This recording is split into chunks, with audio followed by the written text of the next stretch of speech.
देश भर में परीक्षा प्रणाली की पारदर्शिता पर लगातार उठ रहे सवालों और दिल्ली के जंतर मंतर पर नीट पेपर लीक को लेकर प्रदर्शन के बीच दिल्ली पुलिस ने एक बड़ा कदम उठाते हुए क्राइम ब्रांच में अब एक स्पेशल टास्क फोर्स का गठन कर दिया है, जो परीक्षाओं में पेपर लीक, फर्जीवाड़े और अन्य परीक्षा संबंधी अपराधों की जांच करेगी। इस नई व्यवस्था के तहत यूपीएससी, एसएससी, रेलवे भर्ती बोर्ड, आईबीपीएस, एनटीए समेत केंद्र सरकार की विभिन्न भर्ती और प्रवेश परीक्षाएं भी एसटीएफ के अब दायरे में होंगी।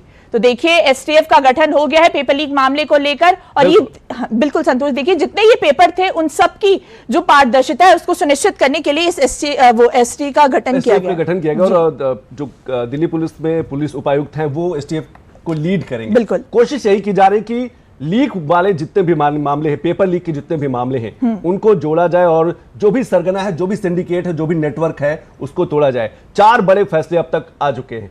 संसद में कहा जा सकता है बात करने के लिए लगातार कोशिश जारी है। टास्क फोर्स का गठन कर दिया गया है। सोमवार को एक बड़ा बिल जो है परीक्षा को लेकर वो पेश किया जाएगा, और जिस तरीके से लगातार कहा जा सकता है सीजीपी के नेताओं से बातचीत चल रही है। देखिए, दिल्ली पुलिस का ये फैसला कई मायनों में महत्वपूर्ण भी संतोष माना जा रहा है। आखिर क्या होगी इस नई एसटीएफ की जिम्मेदारी और कैसे ये काम करेगी, चलिए आपको ग्राफिक्स के जरिए ये भी समझाते हैं।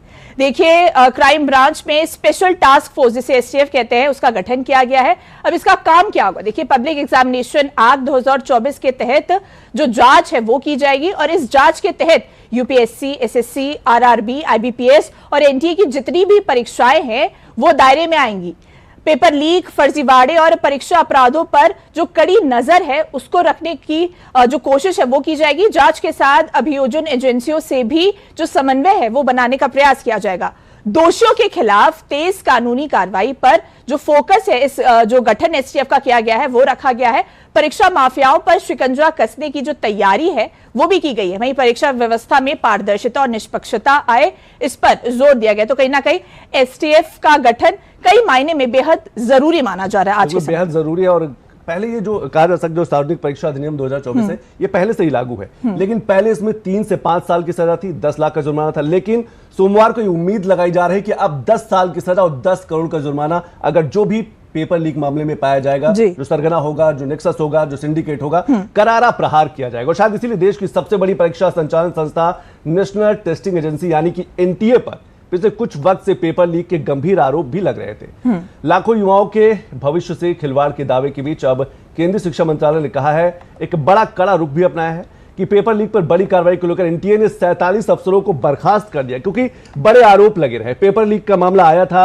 अनियमितता हुई थी। पेपर लीक घपलों में शामिल अधिकारियों पर आपराधिक मुकदमों की तैयारी भी है, कि यानी कि जो भी चिन्हित किए जाएंगे, जो भी दोषी होंगे, उन पर मुकदमा भी चलेगा। अगले 1 महीने में एनटीए का पूरा ढांचा, पूरा जो बॉडी स्ट्रक्चर है वो बदल दिया जाएगा। ट्रांसपेरेंसी पर बड़ा फोकस किया जाएगा। परीक्षाओं में गड़बड़ी का एक मुख्य कारण रहता है कि सरकार का एक्सपर्ट कमेटी के सुझाव पर आउटसोर्सिंग नियमों में बदलाव का भी फैसला है। एनटीए में केवल 39 स्थायी कर्मचारी हैं, 73 जो कर्मचारी हैं वो कॉन्ट्रैक्ट बेस पे रखे गए हैं, और इसमें भी एक बड़ा बदलाव। एनटीए ने 47 अफसरों को बर्खास्त कर दिया है। हर एक कड़ी पर फोकस किया जा रहा है। जो भी कड़ी, चाहे एनटीए की बात हो, एसटीएफ को लगा दिया गया है, टास्क फोर्स का गठन कर दिया गया है। और कहा जा सकता है कि जब हम फास्ट ट्रैक कोर्ट की बात करते हैं, परसों ही पीएम मोदी ने बोला था, और कल ही दिल्ली हाईकोर्ट ने एक फास्ट ट्रैक कोर्ट को उसका गठन कर दिया।